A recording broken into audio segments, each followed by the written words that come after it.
Hola mundo, yo soy Angarlo. Aquí aprenderás de cripto mejor que ningún otro lugar. El día de hoy platicaremos sobre Layer 2. Bienvenidos. Bueno, nuevamente gracias por acompañarme a un nuevo episodio. Hemos estado platicando un montón sobre Bitcoin, que ha sido el foco de este año. Hay eventos muy importantes como el ETF y el Halving, pero en el episodio de hoy platicaremos un tema un poco más general y que aplica a varias blockchains o criptomonedas, que son los Layer 2 o las segundas capas.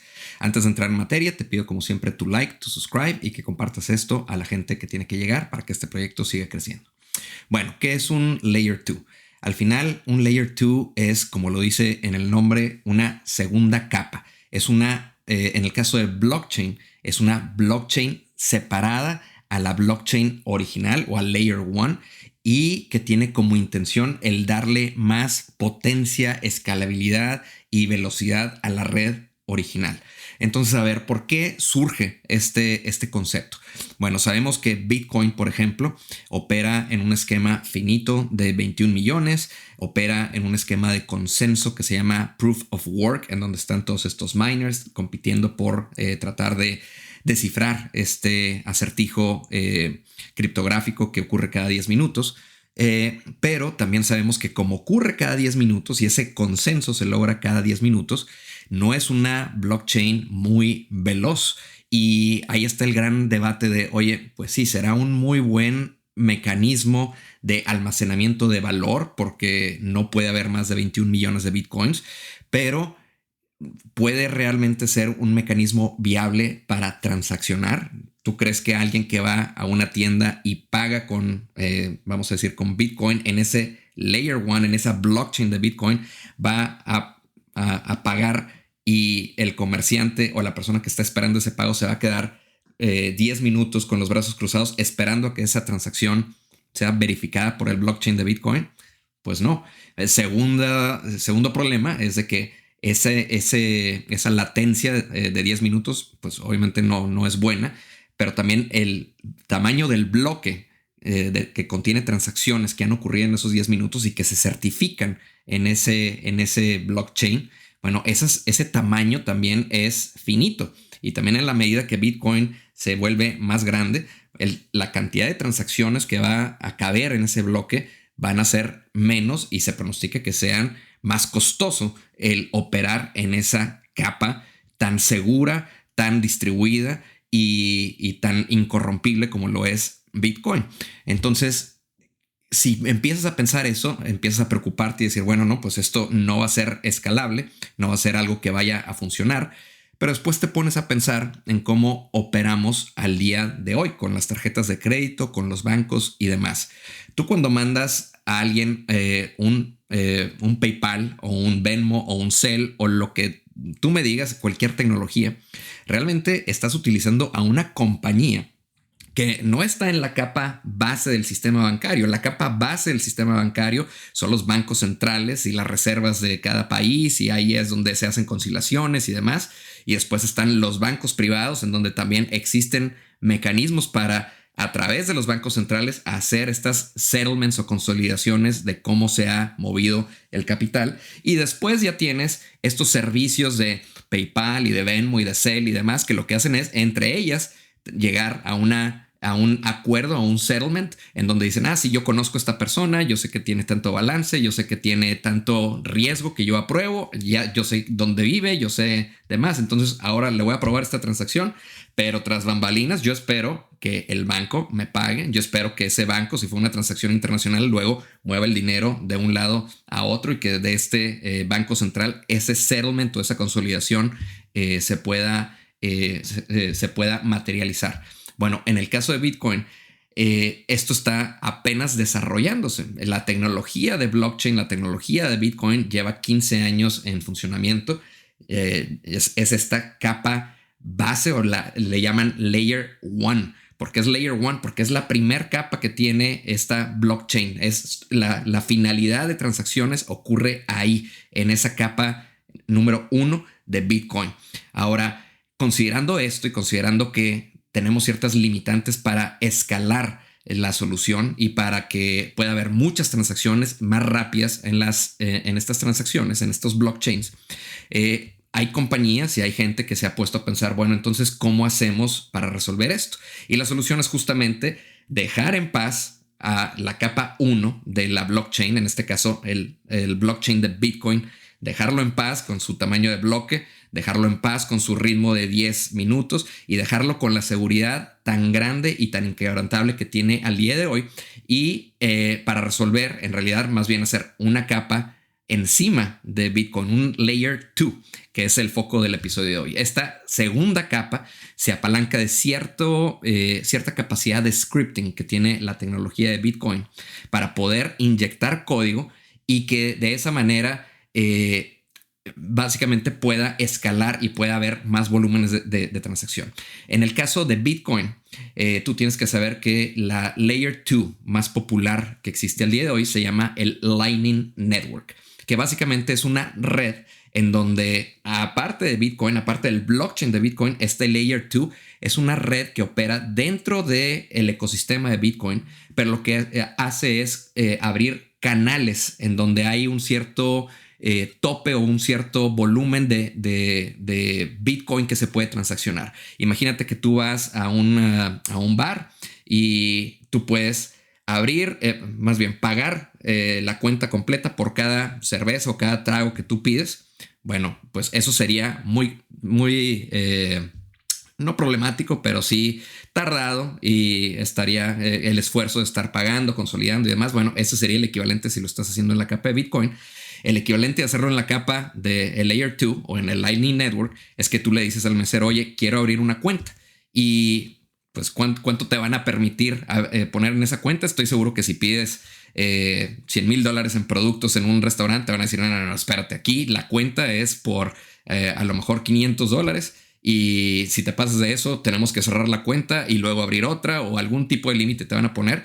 Pero el punto es de que dentro de esa cuenta abierta, tú puedes seguir pidiendo, tú puedes seguir transaccionando. A lo mejor le puedes mandar un trago a la mesa de al lado, pero al final de todas estas transacciones va a llegar el mesero y te va a decir, bueno, ahora sí, su cuenta de todas estas transacciones que hiciste fueron $500.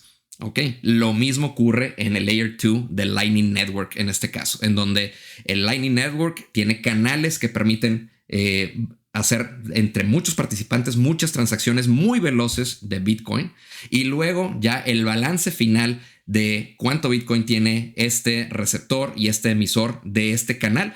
Esos balances son los que se consolidan y los que se hacen este final settlement o esta finalización de balances en el Layer 1 de Bitcoin. Entonces, el Lightning Network es instantáneo, es muy veloz, requiere de nuevo que haya canales que se han abierto entre participantes de esta red.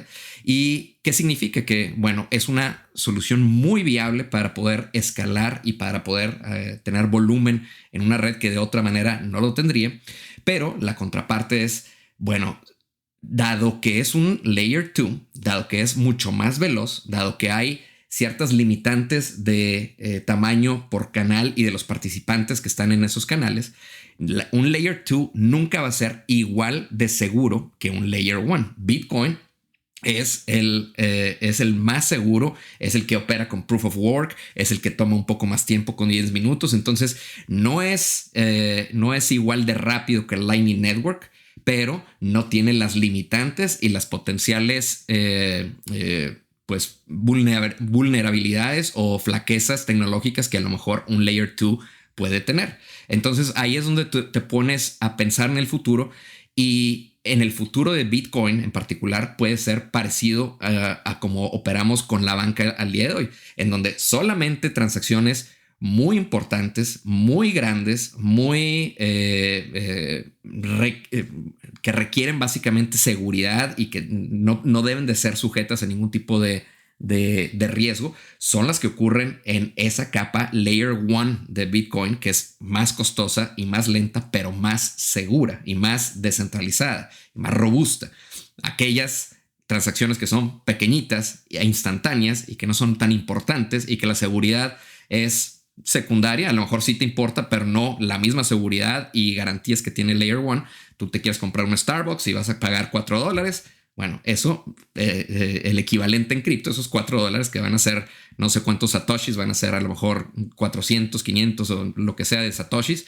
Bueno, eso es una transacción que tú quieres que suceda instantánea, que a lo mejor no te importa si de pronto falla y la tienes que mandar otra vez.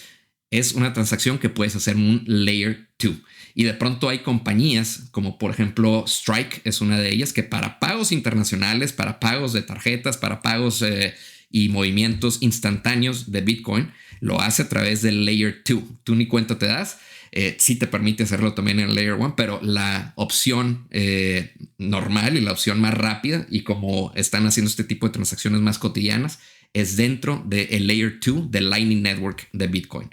Entonces está bien interesante este tema porque de pronto tú puedes hacer la comparación con el sistema bancario actual y puedes ver cómo igual que tú en el sistema actual usas tu tarjeta, usas PayPal, usas Venmo y no realmente estás haciendo una transacción entre un banco privado y otro o entre un banco central u otro.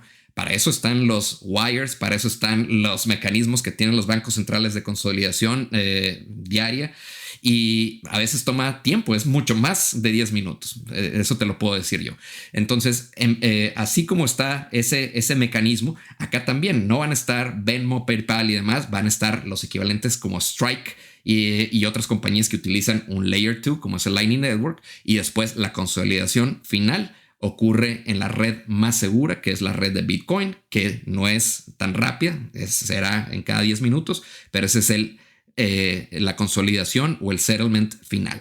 En el caso de Ethereum, yo sé que hace buen rato que no platicamos de Ethereum, pero es muy parecido. Ethereum es la capa número 1, es el Layer 1.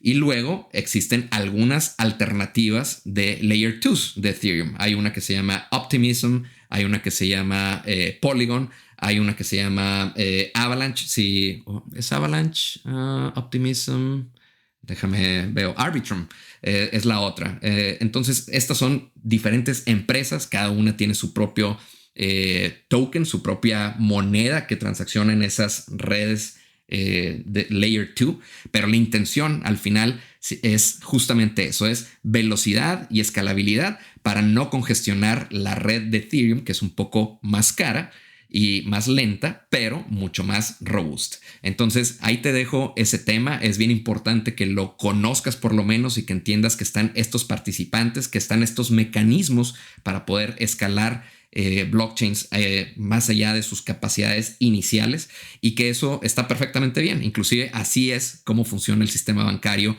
actual y el esquema de Layer 1 en blockchain con la velocidad que tienen, con la seguridad que tienen, es todavía superior y se va a seguir construyendo estas Layer 2. No sé si en el futuro habrán más capas que se vayan construyendo, pero bueno, es algo que es indispensable para entender la escalabilidad y el ecosistema completo de blockchains y de criptomonedas. Bueno, te dejo ahí con ese tema para reflexionar. Si gustas que haya más información, algún tipo de inmersión en alguno de estos temas, házmelo saber y por lo pronto te dejo. En el siguiente episodio veremos algún otro tema interesante sobre el ecosistema cripto y bueno, te espero en ese. Chao.